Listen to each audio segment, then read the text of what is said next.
Hello, found footage fans, and welcome to We Found a Tape. Tape Talks.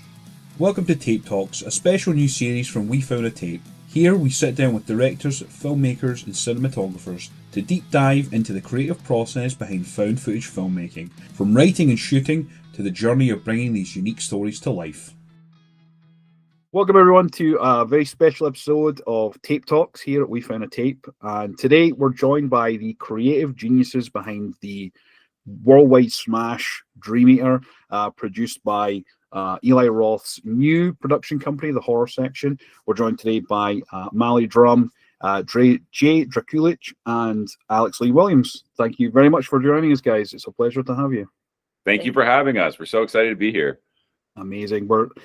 We've been chopping up just before, but it's such an honor to have you guys on. I really love the film, and congratulations on all the success that it's having. Seriously, it's a fantastic found footage film, but it's also a fantastic Canadian found footage film, which there are not too many of that to go about of. But first, I wanted to start just by asking sort of where you guys met. Like, what's your origin story for you guys at Blind Luck Pictures? Yeah, we all met, funnily enough, working at a charity here in Toronto back in like 2013. We were all working in like different departments, and then, just like talking through other people and our love of film, somebody would be like, oh, you should really like talk to Alex, or like, you should really talk to Jay. And then the three of us just like started a friendship, and then we started by making short films together.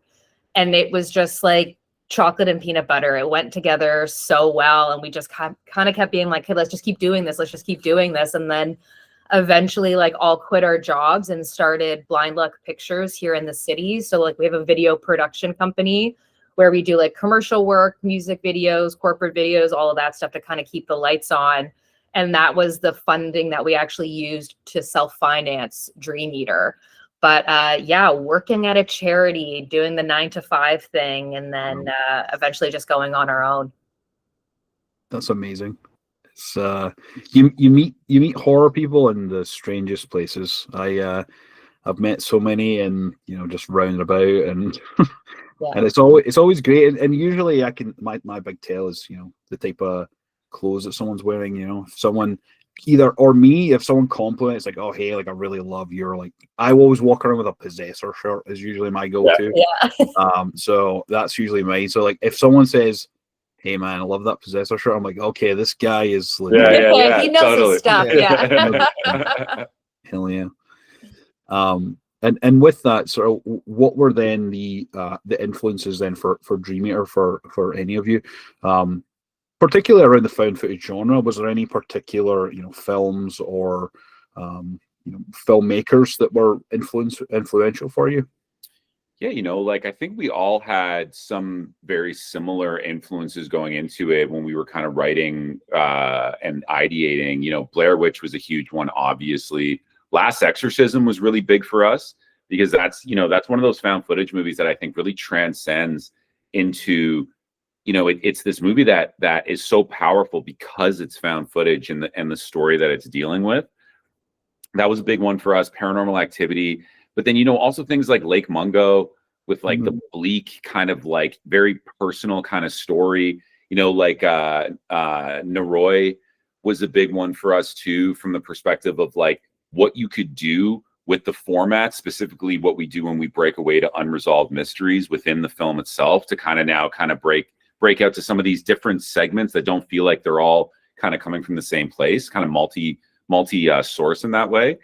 I'd say those were Rec was huge for us, especially actually I'm not going to say especially why.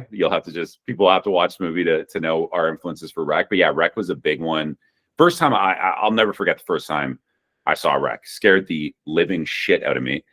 But yeah, I think those were really kind of the big ones as a jumping off point. And then I think, things like Behind the Mask, The Rise of Leslie Vernon, not so much from a perspective of what we were doing being similar to that, but really how like the genre, again, the found footage genre in that film was so inventive, but also it informs the narrative because it's found footage or mockumentary, however you want to look at Behind the Mask. So that was the other thing. I think that's where Noroi and Leslie Vernon were big for us in that kind of capacity. And then, I think things also like last one I'll say was Man Bites Dog. That's one of those kind of classic films that really kind of shows you what you can do and how kind of like fucked up and weird you can get with it, and like, you know what I mean, like gritty and kind of raw. So but yeah, I'd say those are some of our big jumping off points for sure. Amazing. Yeah. I definitely felt a lot of paranormal activity throughout it. Things with like the time stamping and just the way that it's like a catalog of this is the descent into the chaos as it goes throughout the film, definitely. And then a non-found footage one I found to be quite prominent was, it reminded me a lot of The Shining. Obviously the snow is very isolating, but also I kind of put this together last night, but the whistle, sort of the melody of the whistle is almost like that main theme for The Shining, where it's like kind of like that, like that. It kind of struck me because I was whistling it. It's been in my head for two days, and I'm about like this close to being killed, but I've been whistling it about, and I was like, that kind of sounds a bit like The Shining. And I think it was Julian Sturp. Sturpey, yeah, he was the composer for the film. Which having a composer for a found footage film it's almost like a faux pas, but in the right circumstances, it can really help lend itself to that narrative, and I think it really does that so well with Dream Eater. Thank you. Oh, thank you. Yeah, we had like so many conversations about that going in, because we knew that it was going to be divisive, and like one thing we really didn't want to do, while we're huge Romero fans, in Diary of the Dead, there felt like there was too much rationalization of why things were happening. And at one point, she even explains like why she had put a score in the film to add like dramatic effect, things like that. And we were like, ours is narratively driven. Again, not giving any spoilers away. So it was one of those things where we didn't want to over rationalize why we're filming. It's like, we've told you once why we're filming. From there on out, now you just got to kind of buy into it. If it was something that vibed with you and it was something that you felt was believable. And the same thing from the score, because at first it was going to be like, you're watching the movie, you hear the score, you're like, wait a second, I thought this was found footage. But starting with a 911 call, you immediately know, okay, this wasn't cut in camera, this wasn't a found tape, this was something that was compiled later. And then as the film develops, you start to see, okay, the score is now narratively driven, and it starts to drive in a kind of roundabout way. It kind of starts to drive a little bit of the conflict between the characters. So it was something that we gave a lot of thought to, and knew the second we did it, purists were going to be like, what are you guys doing here? But horror and found footage, I think specifically as a subgenre, are all about breaking rules, pushing boundaries, doing new things. Because if you're always doing the exact same thing, then you just end up starting to get into kind of this more homogenized kind of cycle. What we just really wanted to do is be like, do something fresh that felt sincere to the way we wanted to tell a story, the way we wanted to craft the film, and ultimately the movie we wanted people to see. Amazing. No, I love that. Yeah, you're so right. Found footage and horror in general really is just about breaking those rules. And going to the point of the Diary of the Dead, I think that where that influence comes from is really from Cannibal Holocaust. One thing I noticed that in that they make a point of, again, explaining the music, where they say like, oh yeah, like because they're making a TV show, or they're making they're making something they're going to try and sell here, and they're like, yeah, oh yeah, this camera has no audio, so we're just going to add some music just to make it a bit more interesting. And then it's like the pew.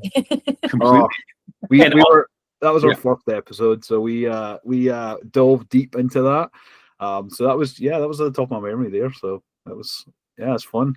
Oh yeah, and like with Cannibal Holocaust, like because we were hugely influenced by that, also from the perspective of like the ethics of what you're shooting and why you're shooting, because that movie raises such fascinating questions. I think it becomes more relevant as a film in terms of the storyline of what's really happening with the footage and how they're actually manipulating it to tell a story that very much didn't happen based on the unethical ways that the footage was procured in the first place.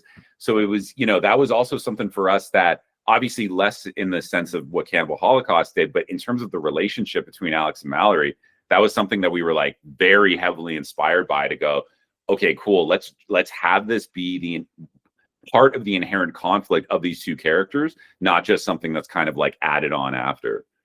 Brilliant. Yeah, no, I love that. So me and John were talking about, you know, the movie. I had watched it the first time, and I had told him straight out, you know, I wasn't vibing with the whistle and the suspenseful music, but John likes to look at things from a different perspective when it comes to movies than I do. I look at more of an entertainment value, right? So he kind of pointed out that, you know, in my mind, I've become like having an expectation of found footage movies to be a certain way, and for him to tell me to break down that wall and watch it again, I was able to truly appreciate it the second time around, because I had that expectation up so long, because so many found footage movies are made the same style, same ways. They don't break the rules and add that little extra to make it what it is. So it was nice. Yeah, it's always nice to conversate with John, because he has such a different analytical view of movies when he's watching them. So like he likes to like point out, well, did you know, realize this and this, and opens my mind a little bit better, and you know, I can appreciate him the second time around. So yeah, that was my experience with it. But second time around, it was a lot better, you know, after we had our chat about it and things like that, you know, me staying in my closed box. No, I love that. Honestly, like, I feel like that's kind of how the three of us work too. Like Alex, Jay, and I have vastly different tastes. Like I've been bugging these guys for over a decade now. Like, can we make a rom-com? And like they joke that Dream Eater is our rom-com. It was very calm. It was very calm. Yeah. But like Absolutely. to that point, you know, like whenever we're popcorning ideas, like, you know, if I popcorn an idea and then it goes through Alex and then it goes through Jay, it just becomes a better idea at the end of it, because we're kind of like amalgamating all of our different tastes. So like totally appreciate you and John having the relationship you do, because I kind of feel like that's what it is with the three of us too, because we have such different tastes, from like horror films to rom-coms to just like anything really. Yeah, absolutely.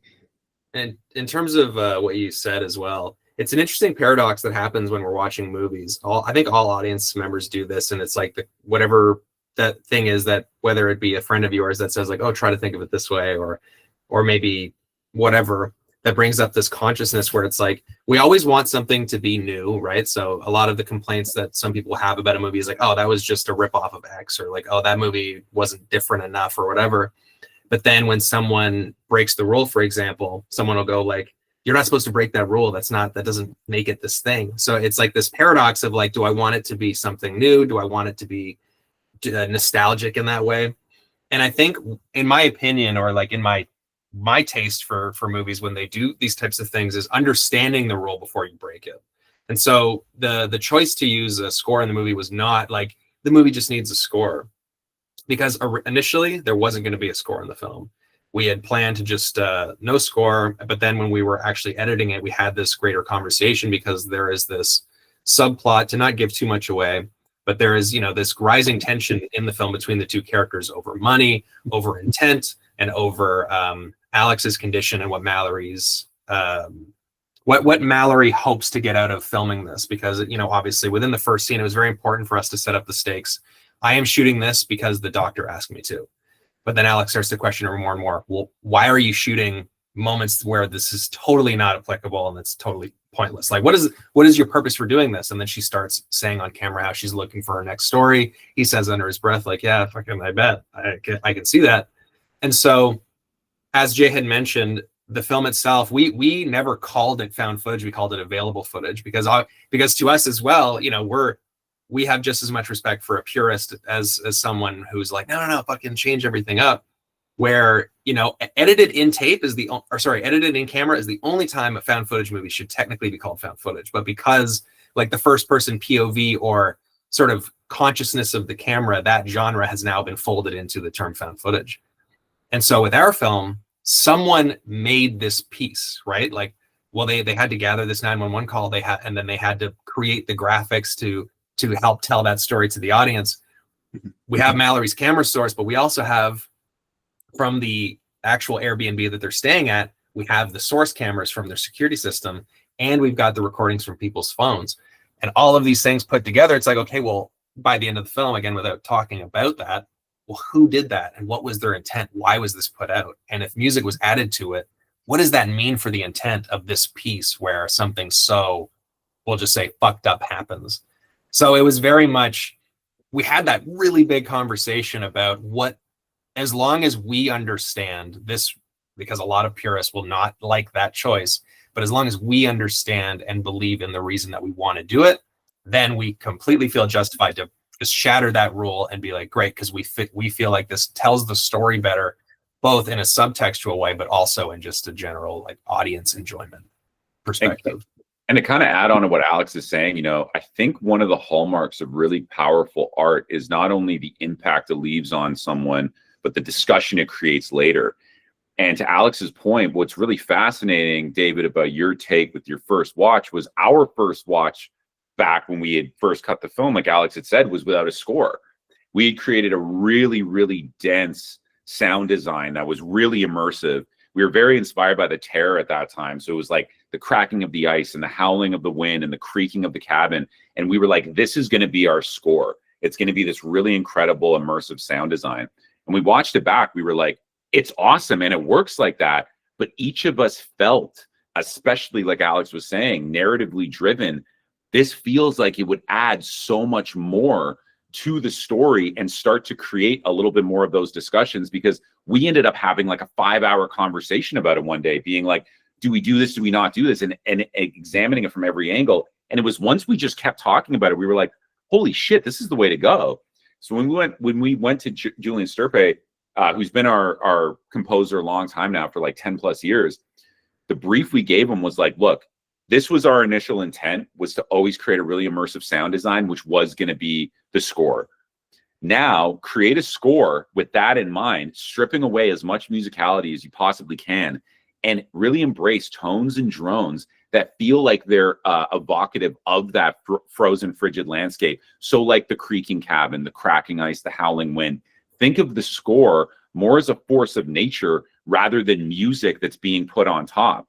When he then sent back those initial stems and we listened, we were like, without even putting them to the picture, just listening to them back, we were like, holy shit, this doesn't so much sound like a score as it sounds like a frozen, frigid nightmare. And so once we put it in and we started massaging it into place, it was something that was really, really, we felt impactful, and it sparked discussion. And we felt that that divisiveness would work specifically for the fact that it's found footage, available footage, because what's cool about that is the art kind of exists within the art within the art. It's kind of like a Russian nesting doll where it's hard to separate reality from unreality in this way.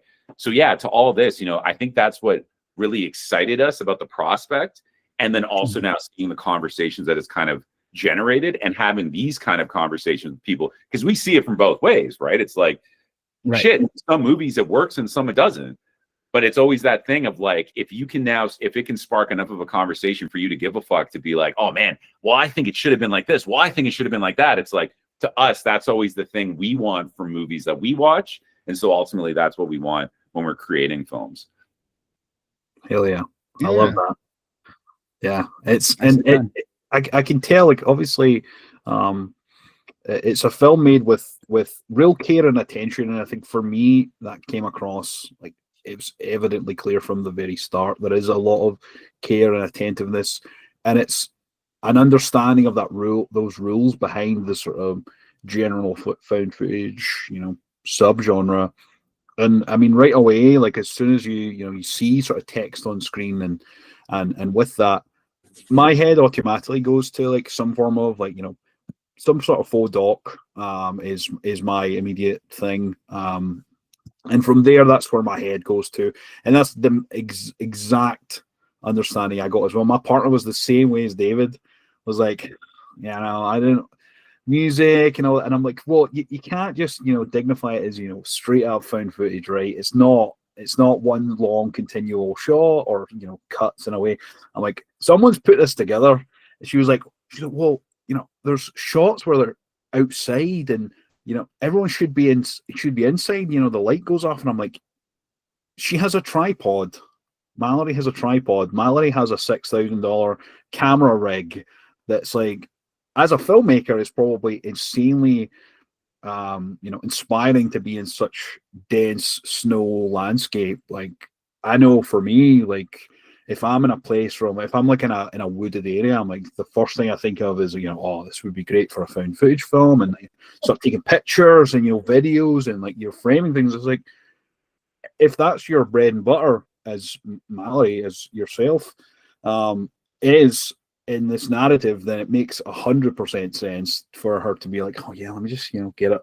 Here's some some shots of some birds and the deer, like the shot of the deer, that was stunning, and such great cinematic sequences to it, and it's really like that sort of cinematic filmmaking technique evident right away. And I thought it was just beautiful, some of these shots that you guys were able to get. And with the snow landscape, like what were some of the challenges that you had to come across with dealing with the snow? It's like, don't work with animals and children, but the weather can be pretty bad too. So how was that from a challenging perspective? Yeah, I mean, just to jump back quickly on what you were talking about with like those shots that are like outside in the deer, I think from a narrative perspective too, we tell you that Mallory, like you're saying, is a cinematographer, she's a documentarian. And I think with their relationship, exactly what you're saying, like Mallory needs like time away too. And so I think those shots are kind of like a window into who she is as a person, and almost like you're reading her diary entries of just like, I like you said, right? Like when you're up in a beautiful cabin, and if like photography or cinematography is something that like you're into, then you're probably drawn to being like, oh, look at that ladybug, or look at the way that the icicles are melting, sort of thing. And you're going to take that shot, and you're going to do that. And again, I've always kind of felt like they were like I said, like little diary entries from Mallory kind of sprinkled throughout the film, so you could understand a little bit more about her and where she's coming from. And shout out to Mike, and shout out to like our DP Michael Caterina. Yeah. I mean, like that guy was getting up at 4 o'clock in the morning to get those deer shots. Like Yeah. he was like, and that was a big decision as to why we ended up going Mallory as the character breakdown we did. She's a cinematographer by trade, because he, as a cinematographer, is incredible, and his handheld work is, like, in our opinion, unparalleled.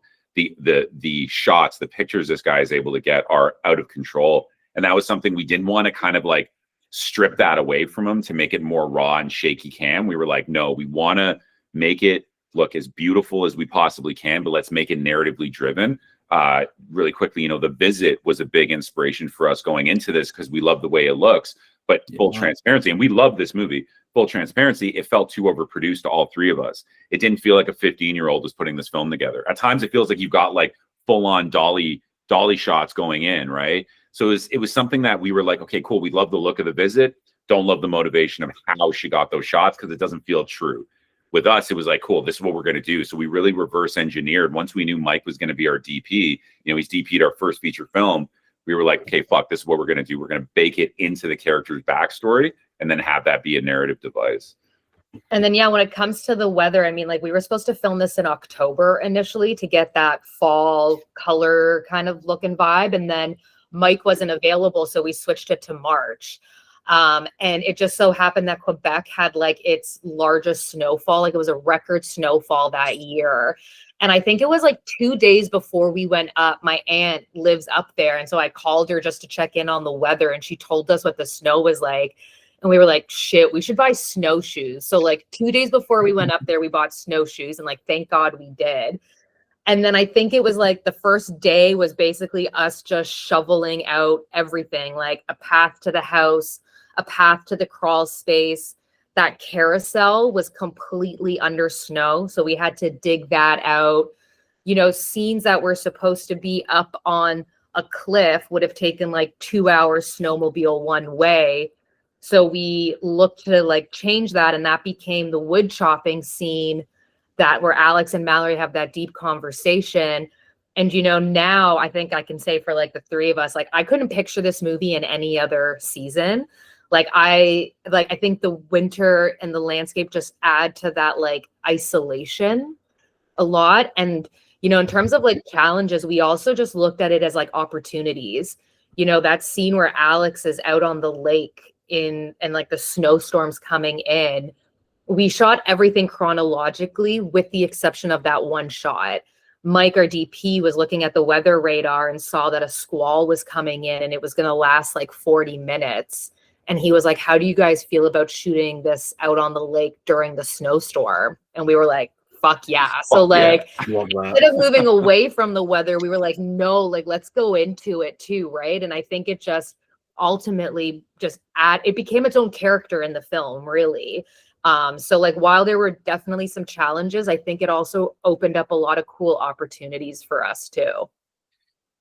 And I think, Alex, you had some of the more intense scenes out in the snow. There's a lot of barefoot snow walking and, full frontal nudity out in the crawl space. How were those to film? It doesn't sound very comfortable. How was that for you? It was Mallory and I only acted in the movie because we didn't have enough money to pay union actors. We had an actor rep in Canada go over the script, and to pay for one of the actors with a lot more tamer scares in it, a lot more tamed asks from the actors, it was something like 90% of the budget we had available.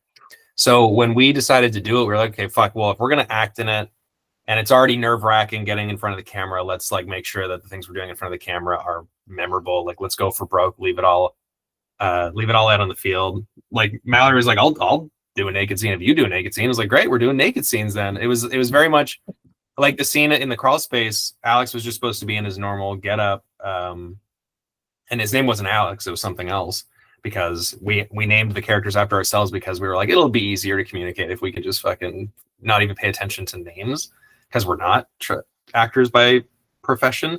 So it was very much like that, because of that, us spending our own money, being completely fueled by adrenaline. So I think the most difficult scene in that sense was the barefoot walking outside, just because of how unpleasant that feeling is and how cold it was. But adrenaline was just keeping it going. Like, I think it was like 9 takes or something that we did the walk to the shed in the bare feet. And our sound guy, Brent, would run boots over, and we didn't have time. So I would step on the boots. I wouldn't put them on. I would step on them until we were ready to go back and do the scene again. And the full frontal, it's funny because we shot the scene in the crawl space. We initially, we shot the whole film in the winter, and underneath the house, the heater was on. So it was like kind of warm, I would say, underneath the crawl space, because like that's where the heat is generated from. But then that whole scene from our original shoot, it was way shorter. It was way less intense. It just wasn't hitting right. So we had to do some pickup days in, what was it, April? No, October. So we had to go back and do it in October. So we were like, let's redo the crawl space scene. And when I went and I, got down to my birthday suit, it was so much colder in October to redo that scene. And we were doing it for longer too. So I was like, oh, this is fucking great. This is great. I'm so glad that I'm showing my naked body in the cold to all these people who will see the truth. So it was really fun. And I'm really glad that we sort of took that approach of like, let's just leave it all out on the field, because it was one of those things that's like, when we look back at it, let's just say we went as hard as we could. No pun intended. No. Yeah, totally. Oh, dude, if we shot this in the summer, man, we would have needed a way wider lens. Like, we would wider, not longer. Oh, yeah. For sure, dude. Yeah. We've been on like a 16 in the summertime. Yeah, it was a 16. Yeah, Alex trips all the time. You need a 16. Over. You need a 16, and you need a close up for that to appear. But no, it was a rewarding experience, honestly, and I'm really proud of what Mallory and I both did on camera, and like, especially the crawl. I think the crawl space scene resonates the most with people, of like how stark that visual is. Even though it's her partner, going down to the crawl space and seeing someone, especially a woman, finding a man naked and being very threatening is one of the worst possible things. It was also kind of around the time this viral question had popped up on TikTok and Instagram for women that made a lot of men really offended, which is such an interesting fact. But the question was, as a woman, would you rather be trapped in the woods with a bear or a man? and almost all of them would said a bear. And men got very offended by that because men did not understand what the woman was saying, because they're not saying with your partner, they're saying with a man. Well, a bear, you can shoo away, but a man has logic. A man has like, why is the man alone with you in the woods? Like, no one thought to ask that question.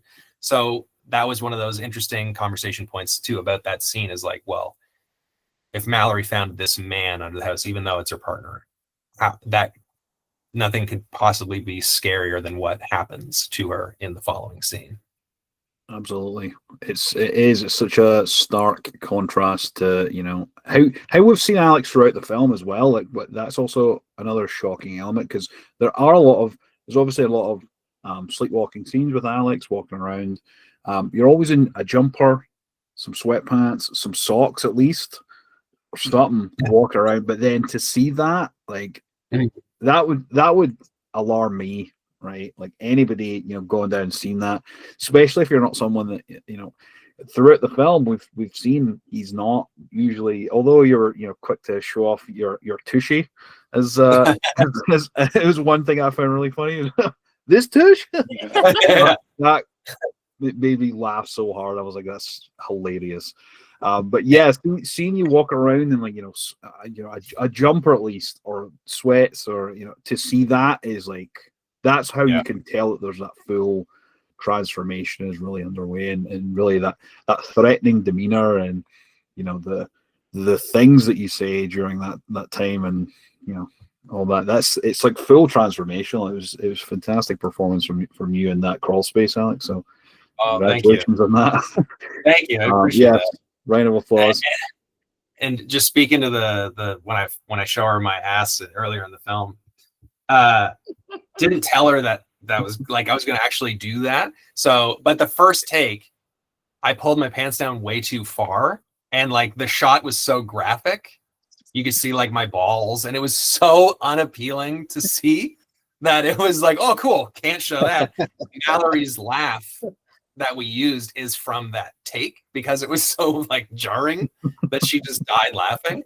So we had to do it again, where I only pulled it down a certain amount, because I didn't really realize, Yeah, he essentially like pulled it down to his ankles, and I was just dying because I was not expecting it whatsoever. I think like it was a full fruit bowl. Yeah, legitimately. I think like those were the only moments that were really like ad-libbed, were those moments between Alex and Mallory when they're like unwinding, and you kind of see the like, that like cuteness of their couple. It was like, that was Alex ad-libbing, just doing stuff that he knew would get a genuine laugh out of me. Starting with the tushy, and then when he says Candyman and he does this, I died, because I was not anticipating that at all. And I think, we had to do a couple takes of that, because I think I interrupted him at one point just howling, because I was not expecting it whatsoever.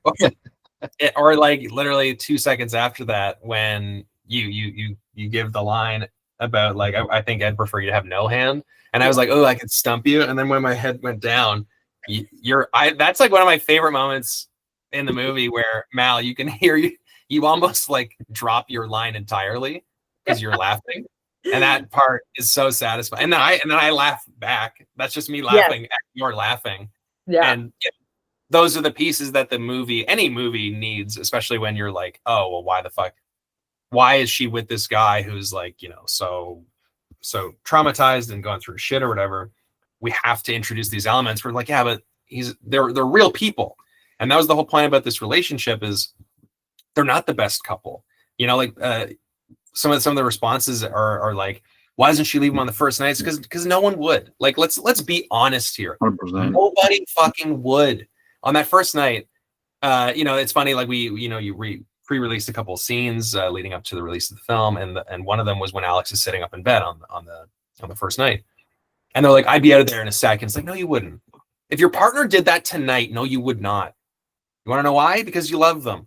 You would be concerned, you'd be creeped out, sure, but you wouldn't leave. And then as the movie progresses, she thinks that she has a handle on it, because as she reveals in that big long dialogue between the two, she's like, I thought I could fix you. And what an amazing story it would be if I could. But then she realizes that she's up against something much greater than just dealing with a guy who has a history of trauma. So that's one of those interesting things, and one of the things that we were very conscious of. Like, we have to make sure that they feel like a couple that does enjoy each other's company, and like these little flashes of Alex being able to charm her with comedy. And that's what me and Mallory, being non-actors, relied on. Is like, okay, well, I know what she thinks. I know what I can make her laugh doing. Like, I know how to get a laugh out of her.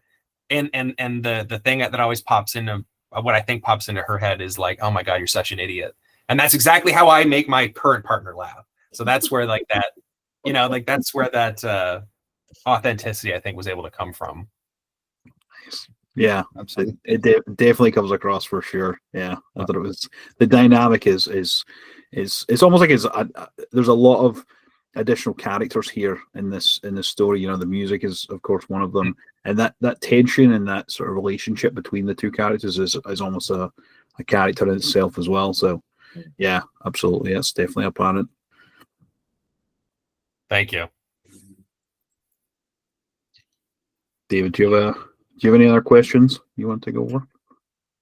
Yes. So what was the we went over the most challenging parts of the filming process, with the snow, things like that. What are some more enjoyable memories of the filming process for y'all? I mean, I know we talked about a couple here, but is there any that you can elaborate on, or something that you didn't speak on? Oh, honestly, man, like when you're indie, right, you have to be able to, I mean, in any kind of filming, right? Like, even if you got the money hose, you got to still, come up with solutions to problems, right? But especially when you're indie, and especially when your own money's on the line. And we talk about this a lot, like, there's very few things you can do where you feel as present as being on set shooting. Like, there is no yesterday, there is no tomorrow, there's just today, there's just the pictures you got to get, the scenes you got to shoot, and the day you got to make. And there's something that's very thrilling about that. You forget about your bills at home, you forget about your responsibilities. Now it's all about the art, and you're fully immersed. And we're so dialed in. Like, our big thing is prep. Prep is huge for us. Eli has said in a few interviews, fix it in prep. And that's exactly how we feel. We go in dialed in to the point where when things go wrong, because things will go wrong, you don't look at them now as hindrances. You don't look at them as things that are actually as limitations or things that are holding you back, but they're actually opportunities to be in the environment and to organically react, which then makes the art that much more kind of authentic in that way. It's kind of like, Homer Simpson, right? Christopportunities. So it's like, to what Mallory was saying, a lot of times when you're doing especially when you're doing a winter shoot, but a lot of times you're trying to avoid that shitty weather. But when our cinematographer was like, yo, let's go and shoot in this blizzard. Let's not avoid this blizzard. Let's go have Alex stare out into the great white abyss. It's going to be so much more impactful. We were like, fuck yeah, let's do it. And then on the flip side of that, like Mallory had mentioned, with the fact that we had got in that region a record snowfall that year of like, dude, in some areas, we're not even shitting you, there was like 16 feet of snow, which also created this very kind of like isolated, sinister snow globe effect. Like, we were almost in like a Krampus snow globe at the end. Like, it was a very, very cool, isolating kind of look for the film.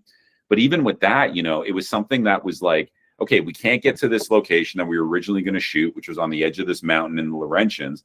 What are we going to do? So we pivoted to this shed scene, and to this wood chopping scene in front of the shed. And, that was, Alex didn't know how to chop wood at all. Like, he had never swung an axe in his life. He learned 5 minutes before. I taught him how to do it. And literally, he couldn't have done it better. Like, James Brolin couldn't have done it better in Amityville Horror. Like a fucking maniac splitting those logs and getting his fucking demons out, right? But those are those things, I think, for all three of us that are so exciting about filmmaking, is you go in prepared for everything to go to shit. But at that point, you're not going like, oh, fuck, well, guess we can't do it. You're like, no. Now let's play. Now let's improv, because we're so dialed in for plan A. Let's go to plan B, C, and D. And so I think, it's like the whole process of being out there, making the movie. And then again, so it in your bones, the narrative, like the DNA of it is woven into you. So when shit hits the fan, it's like, cool, let's pivot. And 9 times out of 10, it's going to come out better than it should have been. Like the iconic moment in the, I think it's episode 1 of Twin Peaks, with the fucking blinking light in the morgue. that shit was not supposed to be blinking like that. But David Lynch was like, fuck it, let's just go and shoot with it. And it makes that scene so much more freaky because you've got this fucking fluorescent that just won't stop. And it gives it almost like that Psycho vibe of like the swinging bulb, right? So, yeah, I think, there's just something about being out there shooting and you're really throwing caution to the wind, especially when you're indie. And again, especially when you're self-funding, that you're just like, fuck it, man. There's no today, or there's no yesterday, there's no tomorrow, there's just today. And there's just this story that we're trying to tell. So personally, for myself, I can say the entire ride, especially with our incredible crew, but especially, Alex and Mallory, has been fucking incredible. And then getting Eli Roth on board, it's kind of like one of those things of like, it's a pinch me moment where you're like, yo, how did we get to this point? And then sitting here and talking to you guys, it's a dream that kind of just keeps going that we really don't want to wake up from. I love that. I love that so much. Yeah. Hell yeah. And you of course mentioned there, it's widely known that it's the first release of a film through this production company that Eli Roth. Yeah, Pigs was number one. Yeah. Okay. So yeah, it's a huge accomplishment in itself. I mean, first, I guess, found footage through the horror section.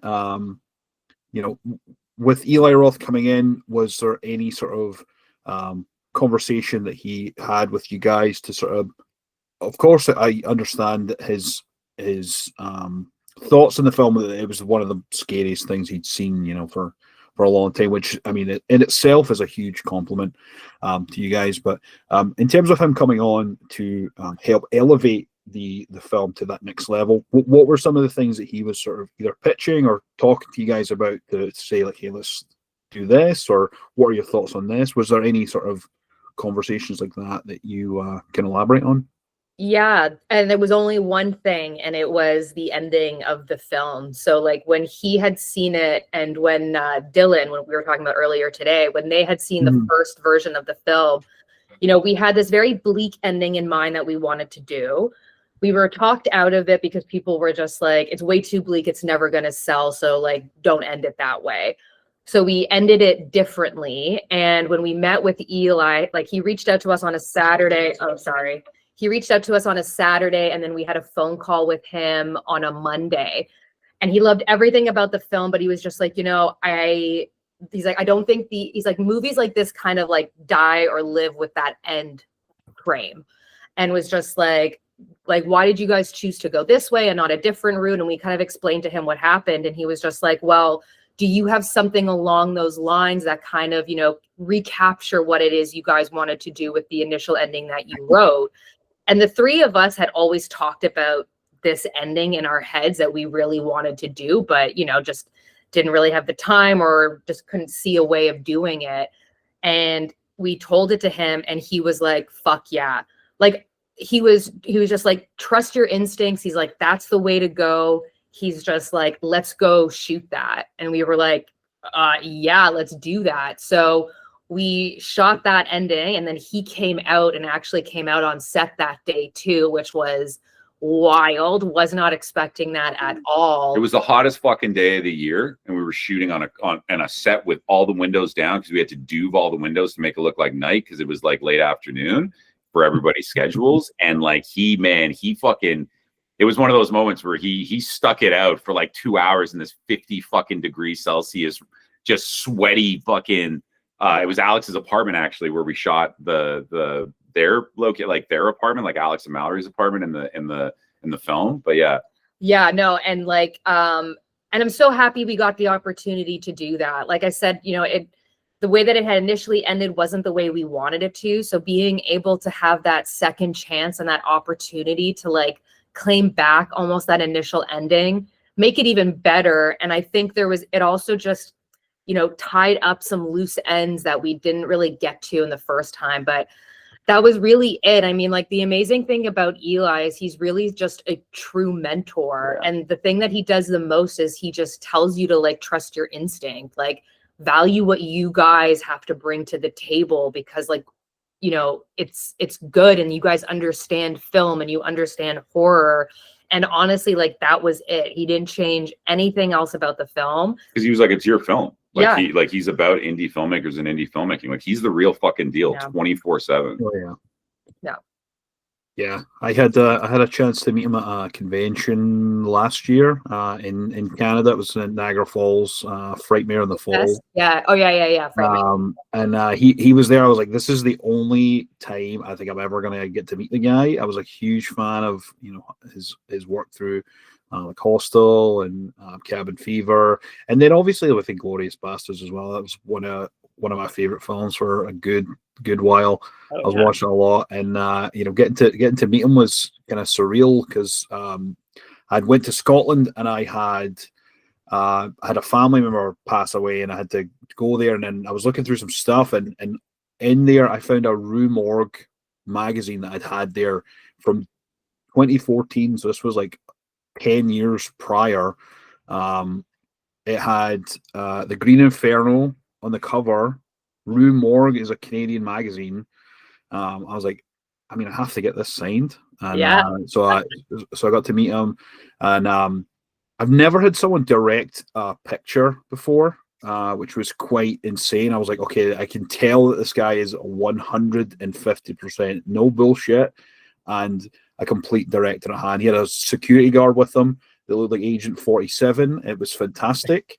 It was everything I could have ever imagined. And he was like, okay, so he had his hands around this, and he's like taking pictures. And then like mid-picture, he was like telling him to flip the camera around to get like all the different angles, and then did that, and then sort of gently pushed off away to get back to his table and all that. But he like came around and was like very, very cordial, shaking hands, and very nice. He was walking around the convention. He had his security guard with him. Yeah, Hila's on the move. The target is moving. And it was great because he was just none the wiser, not really paying attention. Flicking through DVDs and posters, like vintage posters and all that. And like this guy's just don't take pictures. Don't take pictures. Yeah.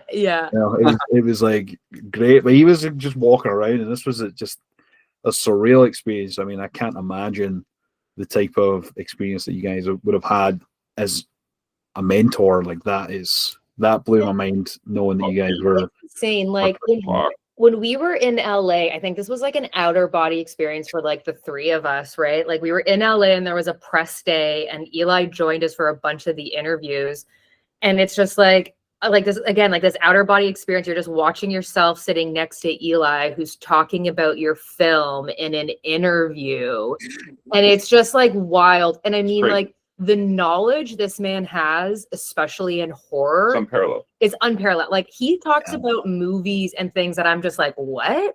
Like it's crazy. And the man is a machine. He never stops working. So yes, surreal is exactly the word, John. This entire experience has been surreal. Seeing his name pop up on your phone, surreal. Like the guy he texts you back in 2-3 minutes, he emails you back in fucking 20 seconds. Yeah, I don't think we've waited longer than 15 minutes to hear from him. Like it's like crazy. Like he's legit real deal. Like it's we've had the the pleasure and the fortune of spending a lot of time with him, and this is what he's about. Like he's like, it's no bullshit. It's not just some shit for the cameras. It's not just, this is like legitimately who he is. He breathes it. He lives it.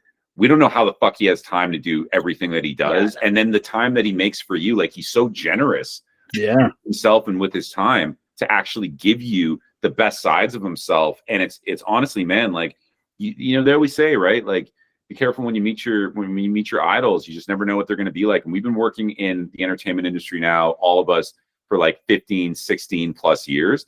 Like you come across some personalities that you're like, shit, man, you seem like you're cool and on fucking camera, but in real life, you're like not that nice. He's just the absolute opposite. But he's like, more than anything, like Mallory said, he believes in you. He gets you to believe in you, and he champions you. Like he's the real fucking deal. And he doesn't come in and mess around and start going, well, no, this is my movie now. It's not like he came on, it became Eli Roth Presents, and then all of a sudden we were pushed out of the conversation every step of the way. And that extends to the whole horror section family. Yeah. Every step of the way, they go, what do you guys think about this approach for the marketing? What do you guys think about this approach for the vinyl? What ideas do you have for this? What idea? They're the experts in all of these fields, but they always go, it's your movie at the end of the day. What do you think? And they always take our input And man, I just gotta say, like, we're so fucking grateful to everyone that's championed this movie, and we're so fucking grateful to Eli Roth and the horror section, because it's been honestly the most incredible, momentous time of our entire careers. Amazing. They completely changed our lives for the better. Like, and we like to Jay's point, we'll be like, thank you so much. Like, Eli texted us 2 days ago about this new merch that they're dropping, which is fucking crazy. And we're just like, dude, thank you so much. This is fucking crazy. Like, you guys did the hard part. Like, so thank you. Like, he's always ready to just push it back to like, no, thank yourselves. But we're always just so grateful for everything that the entire horror section team does. Like, it's like working a best case scenario with like your absolute dream collaborators. I love that. And quick fun nerd story, just real quick fun nerd story. We were doing a live stream with Bobby from Blackcraft, and Eli came out to do a whole bunch of giveaways. And so we had all talked, like Mallory, Alex, and myself had talked, because we're big Danzig Misfits fans. We had talked to Eli the day before about Death Rider and the House of Vampires and how he was in it and what that experience was like. It's not available here in Canada. So we were like, do you know when it's going to be available?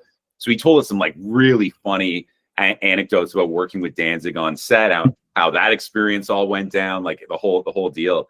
Literally the next day when we were doing this live stream with Bobby, he comes out, he brought out a copy to give away on the live. And then he was like, oh, yo, and by the way, guys, here you go. And legit, we've got that copy, and it's like the legit Eli Roth edition with the slipcase of this film. But it's like those things where it's like, this guy has 1,000,001 fucking things on the brain at any given time. He went home, remembered that shit, brought it, gave it to us, and it's like, but that's just like a sliver of this guy's of what it's like to be around Eli. It's fucking incredible. When we were flying back from LA, because Jay put that in his bag and his like carry-on luggage. When we were flying back, he was fucking like, it was safe. Like, no one's touching it. And he's just like, do you think it's okay up there? Do you think it's okay? He's like, do you think it's going to be like crushed up there? I was like, no, it's not moving. Look, it's an inanimate object in another inanimate object that's inside of a shelf that's covered by a thing. Like, and then I give him all that reassurance, and he goes, I'm going to check. And he stands up on the middle. Like, yeah, you're right. I should probably check. Yeah. Bend corners, nothing. Look at that shit. That could have come out of the shrink wrap right now, right? But it's the Drac Cassidy edition. And like, yo, to Alex's point, it was like, fucking, I would have been willing to lose my suitcase. Just don't lose my fucking Death Rider in the House of Vampires. Oh yeah, that's so fucking cool. It's yeah, and he makes you feel like $1,000,000. Like, even just like, you know, a brief conversation. Right. I know I wasn't around him for, you know, too much. He had just went and done like a bunch of like, it was either a panel or like photo ops or something, and like I was like, his line was dead because obviously he wasn't there. So I was like, I'm gonna wait.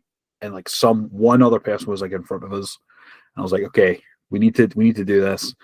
And yeah, he just made me feel great. Like, I had a vest on with like patches and stuff, and he's like, oh, really like your vest there. And I was like, yeah. So so he was like trying to like look at them, and so I like did a spin so I could like, you know, like pirouette to show off all my patches. And I go, yeah, these are all the right ones there. Yeah, Yeah. cool. I was like, oh, I feel Pass the test. feel pretty cool. Yeah. So yeah. And I think I had like a couple of like, you know, like Cannibal Holocaust things and stuff on there. And he said, oh yeah, talk about Green Inferno and Yeah, totally. My partner got a Hostel 2 like poster, and it's like the girl hanging upside down. Yeah. You know, for the bath scene, you know, one of the famous things. So you like signed that, and yeah, it was such an awesome time. So that's it's really great to, you know, meet people that have also met him as well, and kind of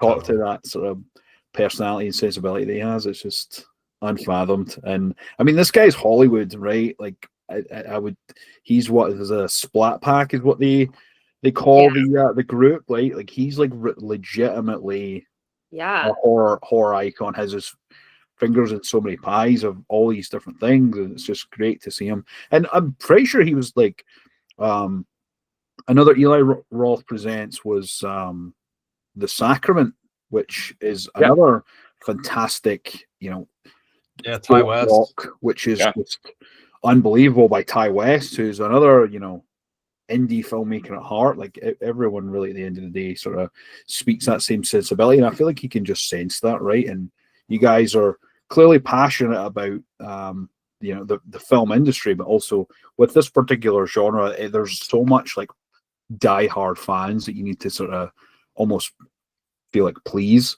and I'm definitely one of them. And I thought Dream Eater was just such a triumph, and it was so great to see it.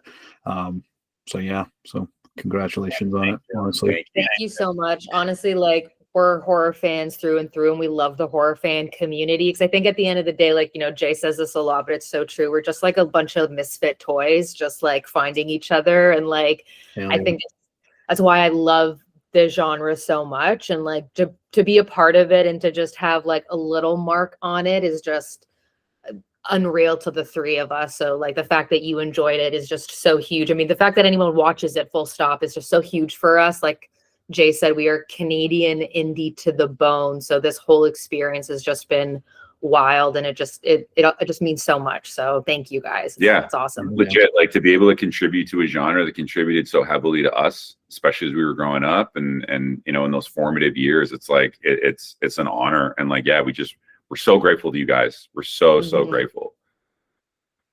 We appreciate you guys. And if you're looking for any other Canadian found footage, my friends have made another found footage film called Jim's Room, which I'm not sure if you've heard of, but it's on Found TV, and they one of them lives like just around the corner from me, so we had them on the show. So if you're ever looking for Canadian found footage recommendations, yes, I was gonna say send them all our way, please. We are always looking for good recos. So yes, absolutely. The Conspiracy as well is another fantastic Canadian found footage. Again, faux doc, which is in a sort of similar light as well, that I think you guys would probably love. I saw it and it blew my mind. So fuck yeah, we're super stoked to watch the lost episode. We were actually playing at UFF the same time that lost episode was playing. We were so excited to see it, but we had to fly out on the Saturday, and I think they played on the Sunday, which was, and that was honestly, like, shout out to that festival too, because we had learned so much about the found footage genre from them, specifically from the angle of like, found footage doesn't necessarily mean horror. And we had seen an incredible film there called From What I Remember. Alex Serra is the director. They're incredible. We talked to them for a while afterwards, but it was one of those things where, occasionally, like, we were talking to the festival organizers, and they were saying how people will sometimes come to the festival and be like, what the fuck was up with that movie? It wasn't even horror. And they're like, we're not a horror festival. We are a found footage festival, which means it can be drama, it can be thriller, it could be mystery, it could be comedy, whatever it is. It just has to be found footage. And like I said, What I Remember, that was a movie that was such an impactful watch. Whenever that's going to be available for people to watch, like, you guys need to see it. But yeah, so to all that, it's getting a chance to tap in more to the genre and into the audience and the fans through UFF, and then through talking to folks like you. It's so exciting, because there's so many incredible stories out there. Yeah. Hell yeah. Awesome. And then I'm going to leave the last and most probably poignant question to my esteemed colleague David here, which is my favorite to hear people's answers on. Yes. All right, guys. So it is movie night. You're sitting down to watch your favorite movie. What is your go-to snack for the movie? Go-to snack, man? Shit. It's gonna be chips for me. I'm a salty person. So either, and you don't get them in the US, this is a Canadian company, Old Dutch salt and vinegar. They like give you cankers in your mouth because they're so salty and so vinegary. And it's just like, and then sometimes I'll throw some popcorn in there to get like a chip popcorn mix. Highly recommend. Okay, so you know what? Shout out to my dad. It's actually my dad's. My dad passed away a few years ago, but it's his birthday today. Shout out to my dad. I used to watch horror movies with him when I was a little kid growing up, and we would always do corn chips was our thing. So corn chips, I would say, is like probably the thing, other than like movie popcorn. corn chips is probably the thing that when I think of from a snack perspective, I'm like, shit, I just want to hunker down, watch a good movie. So yeah. Nice. Shout out to Dad for the corn chips. Yeah. Legit. And the ones that, like, you go to the bulk stores and you got the big metal scoop and you're putting it into the huge fucking bag. You know what I'm saying? Like the no-name ones. Yeah. Nice. I think for me, I think I'll go just like super classic because it's just the most nostalgic smell for me in relation to film is like some homemade popcorn on the stove with melted butter. And then if you want to get crazy, if you're feeling fucking crazy, you can sprinkle some dill on there. That is just like, yeah. That is literally what we did last night when we watched Begonia, which was a fucking awesome movie. I saw that last night. That movie had me just in circles because as soon as I thought it was this one thing, it was the other, and it was back to the other. That movie was fucking great. And so, and I remember like after my night ended, I was like, God, that was a perfect night. Watched a good movie, had fucking sweet ass popcorn. So literally, your question immediately made me think of just like that. Although I love chips and I love corn chips too. Just popcorn in a tin bowl or stainless steel bowl, whatever the hell that thing is made of. Those cheap ass bowls you get at the dollar store. Lead bowl, Poison. cast iron bowl. Hell yeah. Yeah, I'm still trying to figure out because I think we've narrowed it down to being a Texas thing, but it's always funny or fun to ask different people from different parts of the United States or another country. So down here in South Texas, it's common for us to go like to the movie theater, get the popcorn, but you also get a dill pickle on the side. So it's just interesting. Oh my God, I would love that. Just like a whole dill pickle? Yeah, just like a whole dill pickle. We've got a company out of Texas called Best Made. And so the theater I go to, they supply the pickle. So it's just like a whole, big giant dill pickle. And they just throw it in a cup for you, give it to you with the popcorn. And you're just there just gnawing on it while you're eating popcorn. That's fucking amazing, man. I don't need any excuse to have a dill pickle. Like legit. Like it's one of those things you go to the fridge, you're like, I'll have one, and you're like 5 later, you're like, dude, I gotta yeah, legit. That's awesome. I think that's fucking brilliant. Like that makes sense to me. David's a pickle connoisseur. I think he's just like, oh yeah, he has like an assortment of different pickles. He'll go into his little. I imagine just going into his a little pickle fridge and be like, what type of movie are we watching? Okay, I've got this pickle, so I come out and he'll sometimes you'll even dice it up and just toss you it in there. curate the pickle for the experience. I appreciate that. Yeah, you're like bread and butter, not for this one. He's like, I need to restock, but I'm pretty sure I've got 3 or 4 different kinds in the fridge right now. Yeah. It's usually like 7 or 8 that I've got on hand. So see, that's with me and hot sauces. Like my entire fridge door, like the first layer is just all hot sauces, and it's all for like different kinds of food, different kind of moods, different kind of heat, and I'm always just like, which one do I want? Go to Chula. I love Chula. Delicious. I'm Portuguese, and so we make a hot oil. And like you can only ever get it in Portugal. So my parents just got back like 2 weeks ago, and I always get my mom to smuggle me like a bunch of them. I put that on popcorn. Delicious. So good. Yeah, piri piri on popcorn is actually fucking so nuts. good. Yeah. Nando's is a big thing in the UK, which is Portuguese, chicken basically. Yeah. And, the sauce there. We went to when we went back to Scotland a couple of years ago. I thought it was salad dressing. Turns out it was the hottest oil basically that you could get, and gave it to my partner, and she starts dumping it on her stuff, and she's like, this smells weird. Are you sure this is salad dressing? I was like, yeah. And then she looked at it and it was like XXX hot, and I was like, I didn't read it. I mean, it looked like salad dressing, but yeah, it completely ruined her day and ruined her meal. So I was like, yeah. Good going, John. We like Texas Pete is another hot sauce that we like to pick up when we're down in the States. Solid ones, but I thought this question would be very good because it always brings up the conversation of pickles, and I think Canadians are pickle connoisseurs. So I think it's the perfect audience for David to go into his pickle expertise.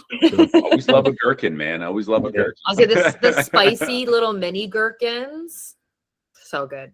So good. Now I want good spicy pickle. now you can enjoy some pickle and popcorn after yeah. after chatting with us. So, I might. Alex is like, I'm walking to the theater and I'm going. Really into this idea. Not gonna lie. You go to Cineplex, you're like, "Where's my pickle?" They're like, "What the fuck are you talking about?" Popcorn, look at the pickle.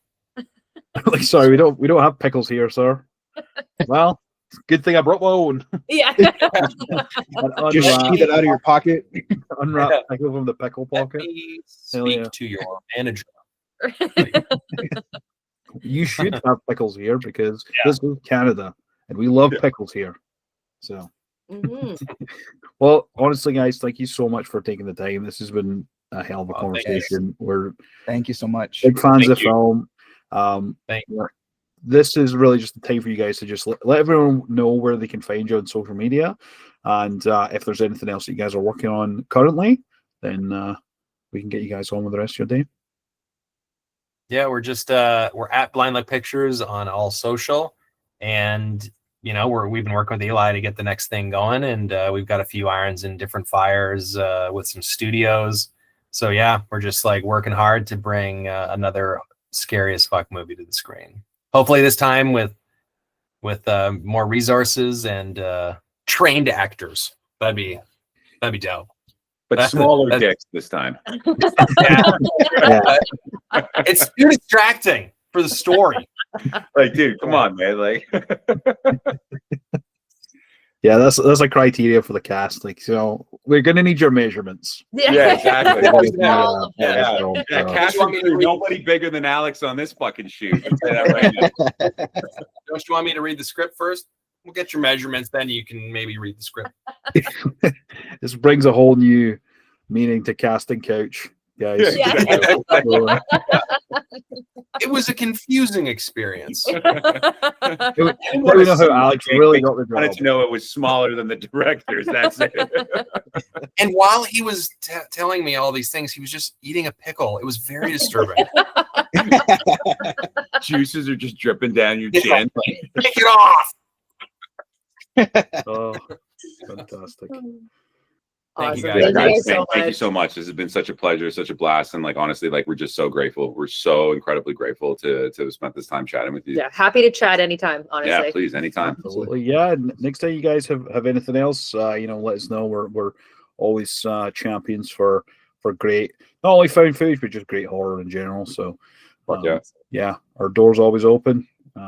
Let us know, and check everyone out on social media. I'll leave links and things like that in our descriptions, and everyone have a great rest of your day. You as too. well. Thank you guys. Bye, guys. You guys have a great day. Bye. Too. Bye-bye.